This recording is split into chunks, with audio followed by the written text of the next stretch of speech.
অন্তর্বর্তী সরকারের আমলে আটক সাংবাদিকদের মুক্তির বিষয়ে সরকার দ্রুত পদক্ষেপ নেবে বলে জানিয়েছেন প্রধানমন্ত্রীর তথ্য ও সম্প্রচার উপদেষ্টা জাহিদুর রহমান। রোববার বিশ্ব মুক্ত গণমাধ্যম দিবসের আলোচনায় এই কথা জানান তিনি। আলোচনায় অংশ নিয়ে গণমাধ্যম কর্মীদের রাজনৈতিক লেজুর বৃত্তি থেকে বের হয়ে আসার পরামর্শ দিয়েছেন মিডিয়া ব্যক্তিত্বরা। বিস্তারিত অসীম আল ইমরানের রিপোর্ট।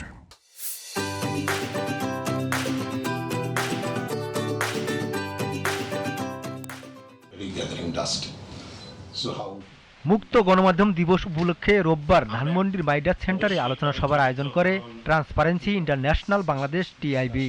সংগঠনটির নির্বাহী পরিচালক ইফতেখার আহমেদের উপস্থাপনায় এতে অংশ নেন মিডিয়া ব্যক্তিত্ব, গণমাধ্যম কর্মী ও বিভিন্ন দেশের রাষ্ট্রদূতরা। আলোচনায় অংশ নিয়ে বক্তারা বলেন, গণমাধ্যম সাধারণ মানুষের কথা বলবে এমন চিন্তা করা হলেও উদ্যোগ নেয়নি অন্তর্বর্তী সরকার। সংস্কার কমিশন হয়েছিল এবং তারা অনেকগুলো সুপারিশ দিয়েছে, প্রস্তাবনা দিয়েছে। তখন আমাদের একটা আশা হয়েছিল যে হয়তো এগুলো বাস্তবায়িত হলে আমাদের কিছু ইতিবাচক পরিবর্তনের দেখা আমরা পাবো, কিন্তু দুর্ভাগ্য হচ্ছে সেটা হয়নি। ইন্টারিম সরকারের কাছে মানুষের প্রত্যাশা ছিল তারা গণমাধ্যমের জন্য ভালো একটা কিছু করে যাবে, কিন্তু অত্যন্ত দুঃখের সঙ্গে বলতে হচ্ছে তথ্য মন্ত্রণালয়ের ৩ জন উপদেষ্টা গণমাধ্যম সংস্কার কমিশন যে রিপোর্টটি দিয়েছে সেটির ন্যূনতম বাস্তবায়নের কোনো পদক্ষেপ নেই।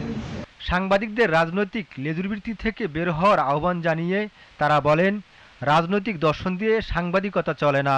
রিয়েলাইজেশনটা যদি মিডিয়া ফ্রেটার্নিটিতে না আসে তাহলে it is very much impossible. আমরা আরো হয়তো 50 বছর একই কথা বলবো, আমরা ফ্রিডমটা পাবো না। বেশ কিছু অধ্যাদেশ ছিল যেগুলো সুযোগ সৃষ্টি করেছিল একটা জবাবদিহির সরকার ব্যবস্থা, যেমন বিচার বিভাগের স্বাধীনতা, আন্তর্জাতিক মানবাধিকার সংশোধন, সেগুলোকে রহিত করা হয়েছে। নিজেদেরও আত্মসমালোচনা করার বিষয় আছে। সাংবাদিকতা পেশাটা কখনো কোনো রাজনৈতিক দলের পক্ষে বিপক্ষে হতে পারে না।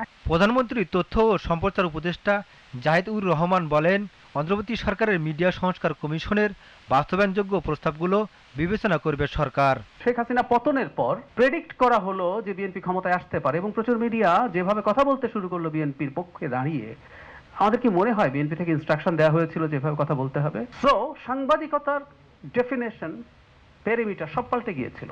সেই জন্য আমার মনে হয় মিডিয়ারও নিজেদেরও আত্মসমালোচনা এবং আর কি করা দরকার সেভাবে তারা করতে পারবেন। মিডিয়া রিফর্মস কমিশনের সাথে আমরা খুব দ্রুত বসবো এবং দ্রুত বাস্তবায়নযোগ্য যেসব পদক্ষেপ আছে আমি অন্তত চেষ্টা করব। আওয়ামী আমলের সাংবাদিকতা থেকে বের হয়ে গণতন্ত্রের জন্য সাংবাদিকতা করার আহ্বান জানান প্রধানমন্ত্রীর এই উপদেষ্টা। মিডিয়াকে গ্রো করতে দিতে চাই। অসীম আল ইমরান, জিটিভি নিউজ, ঢাকা।